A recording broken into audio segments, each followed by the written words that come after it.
but we don't always know what's going on, but that's one of the ways that can happen. So connect with people instead who really do want you to reach your potential. And I'll share with you a personal example. 21 years ago, and that's how long I've been doing Heart Living, I was working in a secure university position to start, and I wanted to leave that secure university position to start my own business called Heart Living. Now, I'd contemplated it, researched what I could do, weighed it out, and yes, I was totally afraid because to leave a secure position and go out on my own in a self-employment situation was really scary. But my desire to help others really overrode my fear, and the fact that I knew I would love to do what I do now for a living and have for 21 years was what was really causing, it kind of propelled me to do it.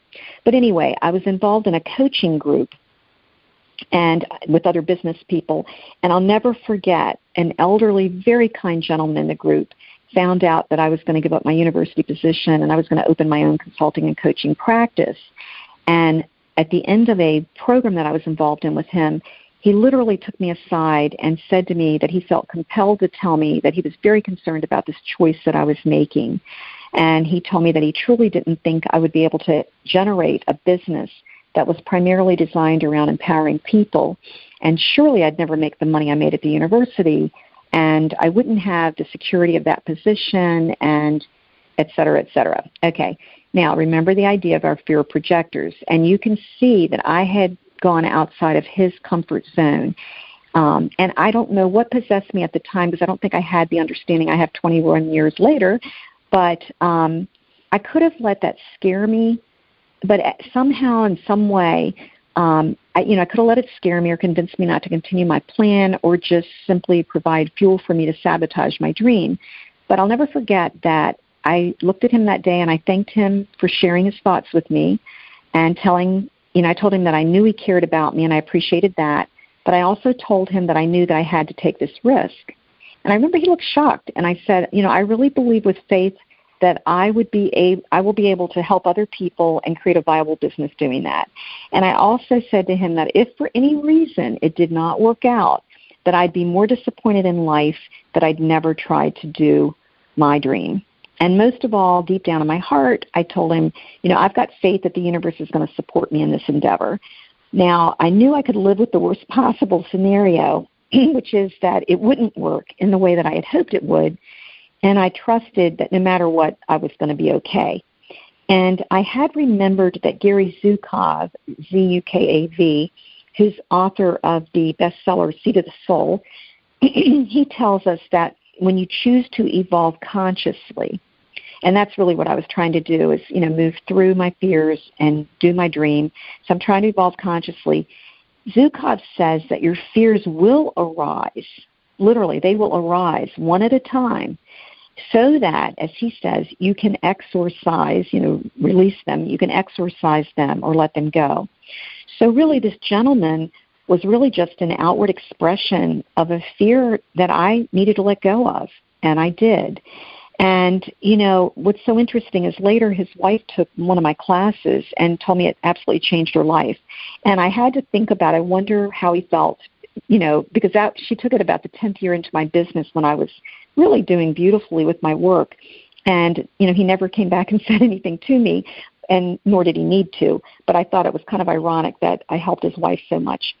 So the fourth point I want to make also is that instead of shutting down, you got to keep moving.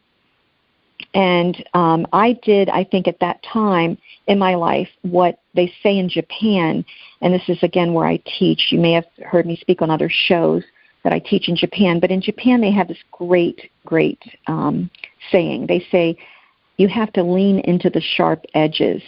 So in other words, when you're trying to move through your fears, you may have to lean into those sharp edges. And really all that means is just embrace, move into and through something instead of resisting it. And there's another quote that kind of fits this concept, and I love it. It is, the only way out is through. The only way out is through. You can't go around it. You got to go through it. So you can just start seeing fear as a place in yourself where something simply needs your attention. Just explore, move into that place, move through that place, and ask yourself, where did this fear originate, and how can I reverse the feeling and hold onto a feeling of faith and hope. And also honor the times when you've been courageous and held on to your faith. Now let's look quickly at the role of faith.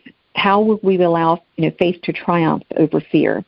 So as we talked about fear, you want to ask yourself, what is your relationship to faith? Or for that matter, what is faith? How do we define it? And faith is actually defined as having complete confidence in someone or something, whether it's yourself or someone else or something, and having confidence that everything's going to turn out well. Now, this can include the idea of having faith in a power greater than yourself, who has your best intentions in mind. And having faith does not imply that you have to have a specific type of religious belief at all. Maybe it's faith that the world's a friendly place, the universe has your back, whatever you want to say. But you got to kind of say to yourself, do you have faith in your own good being met? Do you feel protected in some positive way against harm? Because all of the way that you perceive your world around you, all these thoughts will have an impact on your life and how you live it. And if I'm constantly trying to be safe and I'm living in a world in which I don't feel safe, I'll probably make completely different choices than if I hold that my highest good is being met. So whatever your thoughts are, these thoughts are shaping your reality and your life every single moment. And a problem with unconscious fear that stays under the surface of your life, that low-grade fever we talked about when we started today, is that you might just live in a constant anticipation of negative things and start to believe these negative things will happen, like you expect them to happen. But what we know is that worry itself lowers our immune system, leaves us more susceptible to illness. So it is really important to challenge your fears and to work through as much as possible, because faith has tremendous power in it. Just having hope as a part of your faith, there's tremendous power in it. And you see, once you believe something is possible, your mind will create a way to achieve your goal that is very different than the way your mind will function without hope. And a client once said to me that she found out from her doctor that she was among 80% of people with a certain condition who would be unable to heal from the illness that she had. And this was beautiful. She said what she asked her doctor was, how can I become part of the 20% that do heal? Isn't that powerful? Because really most people would go, oh, they fixate on the 80% that cannot. And being the individual she is with her positive mindset, she's like immediately, okay, how can I become part of the 20% that can heal? And I just thought that was an amazing response. So she told me when she left the office, she also released from her mind the limitations she'd been given and focused more on the possibility of her own intention for healing and her own hope, desire, and all of that, and began doing a lot of visualizations. So I guess a really important point is that the emotion of fear and the emotion of hope can't be present at the same time in your mind. So if they cannot be present at the same time, focus on hope, focus on faith, and that's really important, because if you can focus on faith and work with your faith is going to override your fear. So looking at the role of faith in your life, we're going to do this dance of faith and fear. So the more positive you can become, and think about all the ways in which that studies have shown us that positive thinking, even from a body-mind energy perspective, that positive thinking, that the body is an outpicturing of the mind. So we want that mind to be more positive. And we want to have faith in our own good, in a world that supports us, and expect good things to come to us. Because when you can do that, when you can actually do that from a spiritual standpoint, each of us is considered to have an essential nature of goodness. So, why not claim this nature and decide that you can handle life, that good things can come to you, and that they will. And it's not like you're never going to have fear, but you're going to begin not to allow your fear to control you, and you won't shrink in proportion to it. So I hope this has been helpful today to really look closely at concepts of faith and fear and what you can do. And we're actually drawing to a close on our show, but I want to thank you for listening, and I hope that this has been helpful. But I also just thank you for sharing your hearts with me in this hour. And I encourage you to visit my website, heartliving.com, my Facebook page, which is facebook.com/heartliving. I have a book that I'm excited about that will be published this year. I'll tell you more about that in a future show. But I also want to tell you that next Saturday, a week from Saturday, Time for Action, Living Your Best Life Now, I will be holding a one-day workshop in Norfolk, Virginia at the World Trade Center here at the Town Point Club. So I would love to have you attend if possible. There's still room. We have about 50 people coming. But if you can attend, you can go to heartliving.com to look at more options on enrolling. Just take new action, hold a positive view, make your life worth living. I'm Dr. Cynthia Bischoff, your host for the Heart Living with Dr. Cynthia Bischoff show. You can listen to my show on syndicated Dreamvisions 7 Radio Network every Wednesday, 2 a.m. and 2 p.m. Eastern Standard Time, Boston and worldwide. To learn more, go to dreamvision7radio.com for a full schedule. Dreamvision 7 Radio Network is the media partner for Omega Institute. Thanks so much for listening. I wish you the very best.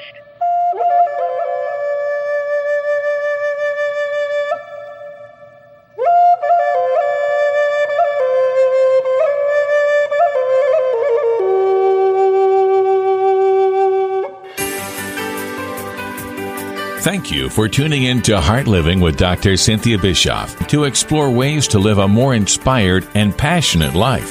Gain clarity, balance, and purpose as Cynthia guides you on an enlightening journey of personal transformation.